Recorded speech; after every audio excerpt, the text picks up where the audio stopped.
Hello, successful and soon-to-be successful traders. Chris Capri here, SecondSkiesForex.com.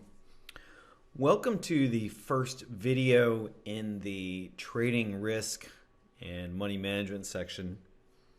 I really wanted to kind of expand and amplify your perspective on risk, your understanding of risk, how to understand your trading edge, your expectancy, trade frequency, risk of ruin, drawdowns, all these things. I really wanted to kind of take your understanding of risk to the next level so you really start to see things in a much more complete way.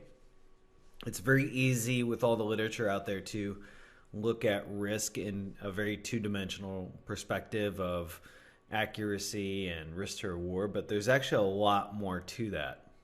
And, to be honest, we could spend, a dozen videos really going down the rabbit hole to understand risk. The bottom line is that when we understand risk, money management, accuracy, all these things, when it comes down to trading performance, it really is down to mathematics. And that's one of the great things about it. It's super straightforward. The problem is that it's not exactly that sexy. It's not the most sexy part of the lessons. The videos, without a doubt, the videos that are going to be watched the most are the ones on the strategies, and the ones that are going to be watched the least are the ones on risk. That's just the way it goes. And that's really sad because a huge portion of your performance and profitability is locked up and tied and married to risk. And so most people give it, they really give it an underweight in terms of importance and performance, and it's something that you're going to need to buff up. You're going to need to become more adept at this. You're going to need to understand more. You're going to need to really amplify your study, understanding, and perspective on risk. And so that's what this section is about. Today's video is really about understanding your trading edge, expectancy, and trade frequency, and how this kind of ties into performance, how it all ties into profitability. And so this is kind of the base terms I want you to start with, and then we're going to kind of get into some more nuanced terms. By the time you're done with this section, you'll have a pretty advanced level of understanding of what risk and money management is about and how that will really determine whether you make money or not. So let's jump into this. When it comes to understanding profitability, we have to understand that profitability and performance operates on a spectrum. There are no, it's not a fixed thing where this is the only way to do it and this way is not. There are varying degrees of profitability and performance that can have so many permutations. There are virtually an infinite amount of permutations in terms of trading performance. And if we look at this, this is kind of a basic diagram, and this doesn't even say the whole picture. But if we look at just accuracy and plus R per trade has to do with if I am risking $1,000 and I'm consistently targeting $2,000, then my plus R per trade is 2R. It's 2 times my risk. R is the risk. So I'd be getting, if I hit my take profit of $2,000 on this one here, then I've gotten plus 2R on that trade. Generally what you see is there are certain patterns for sure, and then there's kind of like a mean or baseline or kind of a general range of profitability that works out really well. When it comes to accuracy, the area that you have to absolutely avoid is the low accuracy and low plus R per trade. And what do I mean by low plus R per trade? I'm talking about 1 R or less. Your winners tend to be, at best case scenario, the same size as your losses, but oftentimes are slightly below or less than the size of your losses. This is an area you're going to have to absolutely avoid as much as possible if you really want to make it. If you look at the majority of professional and institutional traders, if you were to plot little dots on where they are, they aren't here. When we look at the other end of the spectrum, the other kind of polarity, the high accuracy, 60, 70, 80, 90%, and high plus R trades, these strategies are rare and virtually non-existent. It's very rare that you're going to find something that is 60% accurate and getting 2R, 3R, 4R, 5R consistently. Those systems are super rare. And what you most commonly see is that there is kind of a mid-range of accuracy. And amongst the institutional world, from what I see on my end of the accuracy, it's anywhere from 30 to about 50% accuracy. 50 would be higher in terms of institutional FX traders. That would be on the high end. But generally you see them between the 30 and 50% range. That's kind of the mid-range. And in terms of the plus R, what I consistently see is I never see any institutional traders targeting less than 1R. The majority of them are targeting on the very low end 1.5, more common is 2, within a general band of commonality is 2.5. But I also see a lot of FX traders targeting 3, 3.5, 4, 5R, maybe even higher. If I had to kind of place them on the spectrum, I would generally see them more around here in terms of plus R per trade and in terms of accuracy. So they'd be kind of this section. They tend to cluster around this area. Very few institutional traders that I see go for high accuracy and low profitability. The clustering seems to be right around here and working their way up here. But the bottom line is that there is a wide spectrum of profitability. There is no fixed number. There is no formula that you should be following. I generally recommend targeting nothing less than 1.5R per trade. And to me, that would be on the low end of the spectrum. 2R, I probably 2 and 2.5R, I probably consider that mid-range. And 3, I would consider that skillful. I would consider that a pretty darn skillful trader who can consistently get 3R per trade. Now, obviously, accuracy matters. You can get 3R per trade, but have very low accuracy, and so that means no profitability. This is what you're targeting, and you have to understand that the main message that's being communicated by this is that there is a huge spectrum of profitability, and there is no one formula for that. The other thing is that you will also operate in flux. Unless you're trading a purely mechanical system that has like fixed take profit and fixed plus R per trade and has a relatively stable accuracy, you're going to operate on a spectrum and a continuum, and it's gonna adjust. It's gonna be nebulous. It's not gonna be perfectly succinct all the way through. So it's gonna be in flux, and you have to understand that. The key is that you stay within this kind of range and barometer of profitability. You do that, you're going to make money.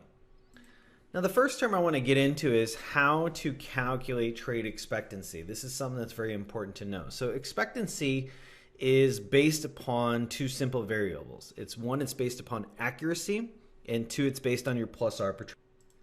When I say accuracy, I mean your percent accuracy. Are you 35% accurate on average, 40%, 50%, 60%, whatever? And then your plus R per trade. Are you targeting consistently 1R, 2R, 3R, 4R, 5R? There is a formula for expectancy so you can understand your expectancy, because your expectancy is going to give you a window into your edge. And the formula is this. It's your percent winners times your dollar per winner minus your percent losses times your dollar per loss. That number will equal X, and you take X and divide it by number of trades. So let's go into do a walkthrough of this formula. Let's say we have a system that is 35% accurate, and it's averaging $1,000 per trade. And that means we have 65% of our trades are going to be losses, and we're averaging $400 per loss. So it's a plus 2.5R per trade. It's a very respectable, profitable system. This would be quite the norm in an institutional fund, firm, anything. This would be totally respectable, totally normal. In fact, this would probably be this would probably be right around the norm. What that basically means is that you're making $35,000 over a series of 100 trades. You've made $35,000. You've won 35 trades at 1,000. That means you made $35,000. You lost $26,000. And what that means is your total profitability is $9,000 over a series of 100 trades. Now, expectancy, if you look at the formula, whatever that number is, we divide it by the number of trades. 9,000 divided by 100 trades equals a $90, positive $90 expectancy. Now, if you have any number that is positive, you're making money. Your system makes money. Over 1 year, 2 year, 3 year, 5 years, you're making money. You may have some drawdowns, you may have some months that or quarters that you're going to lose. The end of the year, over a long enough series of trades, you're profitable. You don't have to do a damn thing to change that system. Obviously, the higher the expectancy is, the more profitable you are. Now, to be honest, plus 90 expectancy is a very high expectancy in this case.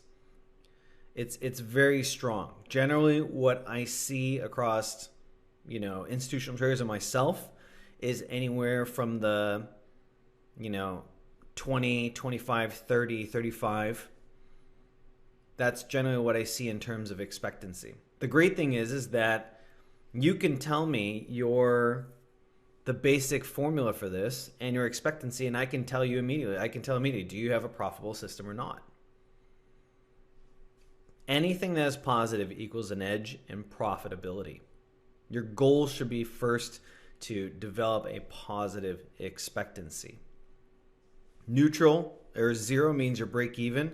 The great thing about that is that you're literally just 1 or 2 adjustments from breaking into positive expectancy. If you're negative, then you got more adjustments to make. So your goal should be positive expectancy. Now, to further elaborate this, I want to kind of start getting into another aspect or variable in understanding and broadening your perspective on understanding risk, money management, performance.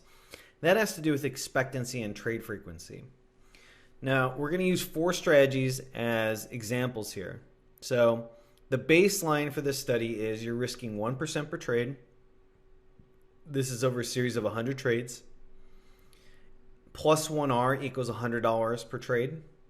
And the RR, risk of ruin, equals 0. We'll get into risk of ruin in the next lesson, but for those of you who have read my articles on it, risk of ruin it actually came out of gambling. It's a mathematical concept that's going to determine whether you're going to blow up your account or not. If you have a risk of ruin of 0, you have a 0% probability you're going to blow up your account. That means you're going to make money. That means you have some sort of edge. How much? That we need other variables to determine that. So let's look at 4 different strategies that you can kind of choose, or you just kind of give you a broad perspective of how performance and profitability is determined by expectancy and trade frequency. So if we have a standard day trading strategy, you're about, maybe you're 60% accurate, maybe even a little less. But let's say, a relatively higher frequency strategy. Generally, the higher accuracy, the lower profitability trade. So this one is plus 1R per trade. You risk $100, you lose $100, you're 60% accurate, you're going to make money. The next strategy is kind of like a shorter term swing trading strategy. Maybe you hold trades for a few days. It could be active, it could be in and out in a day, but generally you hold the trades for a few days, maybe a couple weeks at best. This would be kind of similar towards my strategy. And so you're averaging about plus 2R per trade. Let's go for a longer term, higher plus R swing trading strategy that is 30% accurate and that is averaging plus 3.75 R per trade. So for every $100 they're risking, they're gaining 375 per trade. That is a very, it's not only a highly profitable strategy, but the ability to capture plus 3.75 R consistently 3 out of every 10 times, that is what I would consider a higher skill trader. The ability to capture more R per trade while still maintaining profitability shows an increased level of skill. And we'll talk about why that matters later on. The next strategy is someone who is a super high frequency day trader. They are 90% accurate, but they're getting 0.15 R per trade. What that means is that they're winning 9 out of 10. And so they're losing, for every $100 that they lose, they gain 15. This actually has profitability. So, this is kind of like the extreme end of the equation. Now, when we do the formula for expectancy, what it ends up coming out to is strategy 1 has a $20 expectancy, or 0.2. And so that when we do expectancy, you do it in dollars, but you always divide that by, say, 100. In this case, it would be 100. So in this case, $20 divided by 100 would be 0.2, basically. So, or 2 out of 10 is the way we do it, basically. So the next strategy right here has an expectancy, a positive expectancy of $35, or 0.35. This low accuracy, high plus R system has an expectancy of $47, or 0.47. So the highest expectancy of all of them. And then the last one has $3.5, or 0.035. Now, in and of itself, if we are assuming everybody is taking the same amount of trades, strategy number 3 has the highest expectancy. If every single one of these strategies is taking 100 trades per year, strategy 3 wins. It makes the most money. This makes the most, second most, third most, and the least amount. So this is the best way to go.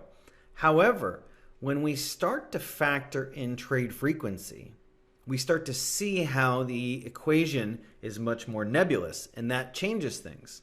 So now let's look at this case study a little bit more deeply. If we look at high versus low trade frequency, our strategy 1 that has the +1R per trade and 60% accurate, this is someone who's a little more active. It's probably a day trader of some sort. Maybe they're taking on average 2-3 trades a day. So let's assume they have 500 trades at the end of the year. This would be someone who's pretty active. They're not super active, but they're highly active. They're not someone who's doing 3, 10, 15 trades a day. The next one is averaging about 1 trade a day. There's generally about 225 trading days a year, if I remember correctly. So this person's averaging 1 trade a day. And that also means that they probably have several rolling swing positions on any given week. So they're still pretty accurate, or they're still pretty free. They're still pretty active, but they're doing a little less than half the trades.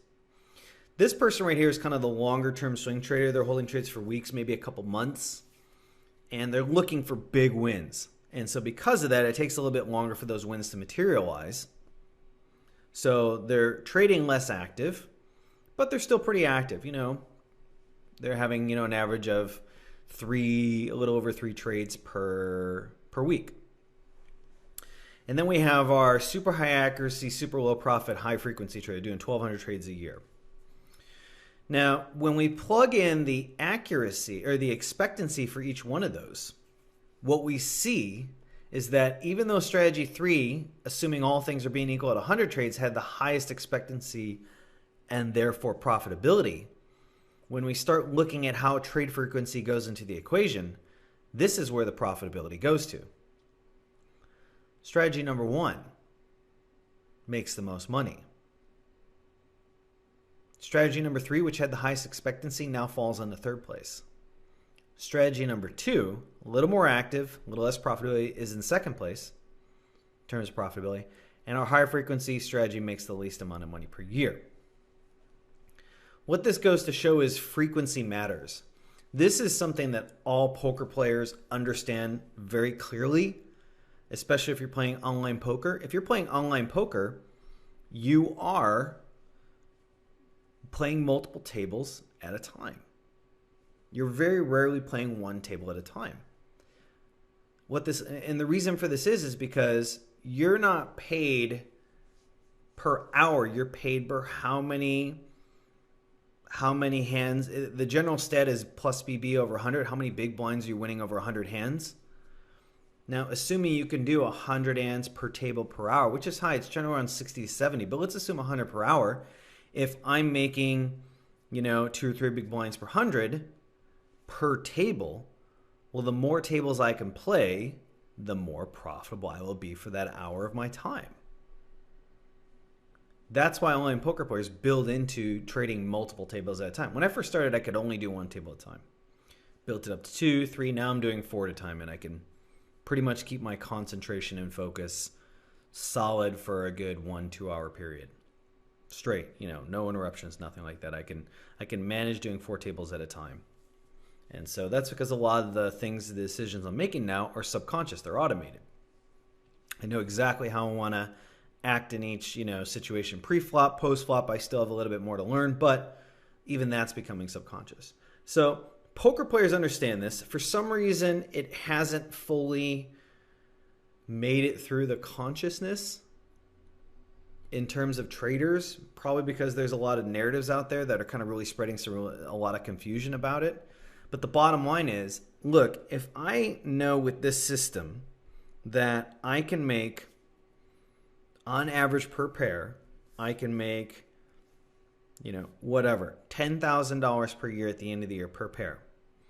If I can replicate this across other pairs and I'm making the same amount of trades per pair per day, well, then the more instruments and the more trades I'm making will increase my trade frequency and therefore edge and profitability. This is super important. This communicates something to us.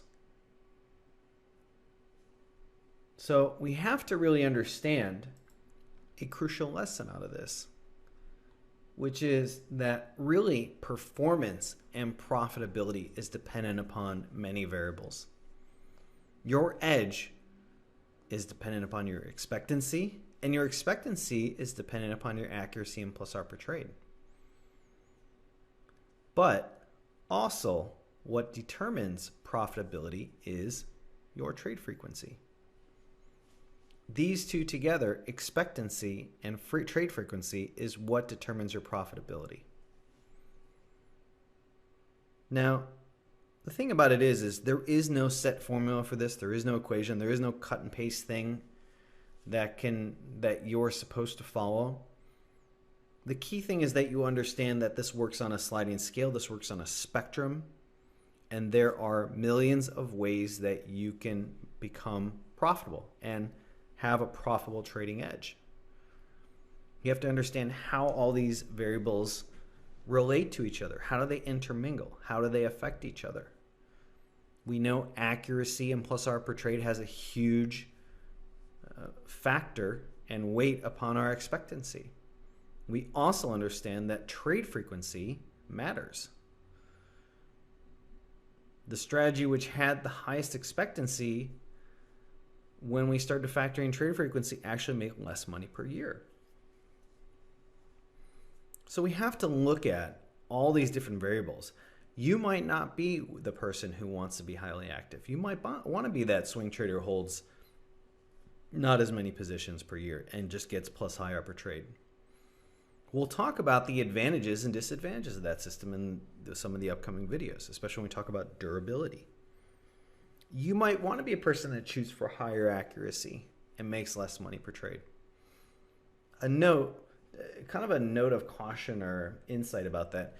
Generally, when I see students looking to find the highest accuracy system, there's a reason for that. It's because inside their mindset, there is a lack of confidence and ability to tolerate losses. So they're looking for high accuracy systems to leverage their lack of confidence and their ability to tolerate losses. So they're kind of looking for these things as a crutch. There's nothing wrong with that, but just understand, as long as you have a crutch to walk or make something happen, you're dependent upon that. Your goal should be eventually to be able to tolerate losses, to have confidence that if you have some losses or a drawdown, that you can make that up. Generally, I find that people that consistently look for high accuracy systems don't have that confidence, don't have that tolerance for losses, and when the losing streak does come, and guess what? Hint, it's going to come.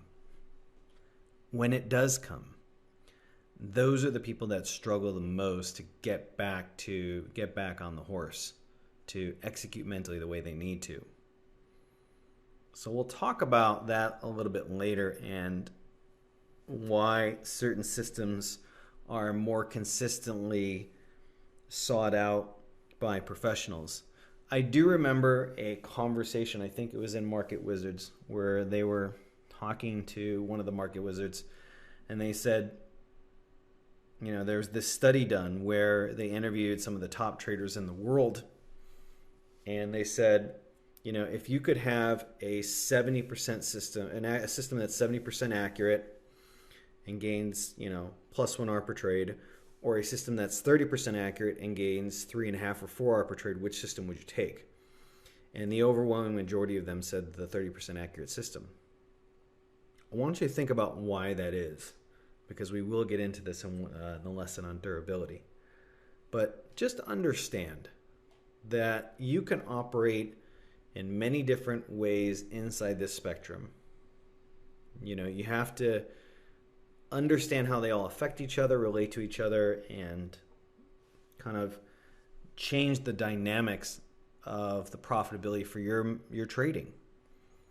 The good thing is now that you are aware of this, you can see things in a much more three-dimensional perspective. It's not this kind of flat world where it just has to do with accuracy and risk to reward. That's for beginners. You know, we didn't even focus on the last one. We started talking about risk of ruin. You know, we started looking at things in more three-dimensional ways, but I wanted to really kind of unfold and unpack this a little bit further. You can't go back to seeing things in a very flat two-dimensional way. You have to see this as a three-dimensional model for approaching risk and understanding how this affects your performance. So with that, I hope you enjoyed this video. I really hope that it changed your perspective on how you look at risk, performance, and profitability, and that you're starting to kind of see things in a different way. I'm also hoping that this provokes you to really look at what feels most natural to you and start really getting into the numbers and digging into them, you know, with your trading methodology. You're going to want to understand each of these individual components, you know, as separate units, and then see how they all affect the whole. And once you start to move the pieces of the puzzle, you can see how these are really affecting performance and profitability, and it gives you much more flexibility and fluidity to be able to manage the situation and find a kind of central point that is natural for you to rest upon, because there is somewhere in that spectrum that is very natural for your psychology, your dispositions, your strengths and weaknesses. And when you start to work on each one individually, you start to see how you can really eliminate areas that are causing your performance to, you know, causing you to underperform, and really start to lift up your performance on multiple ways and multiple levels. So I look forward to your comments and questions on this, and I'm expecting a very good, vigorous discussion on this. There's going to be more videos in here, some really important stuff, but this should give you a very different perspective on risk, money management, performance, and profitability. So I'll look forward to your comments and questions on this, and until then, I will see you inside the course.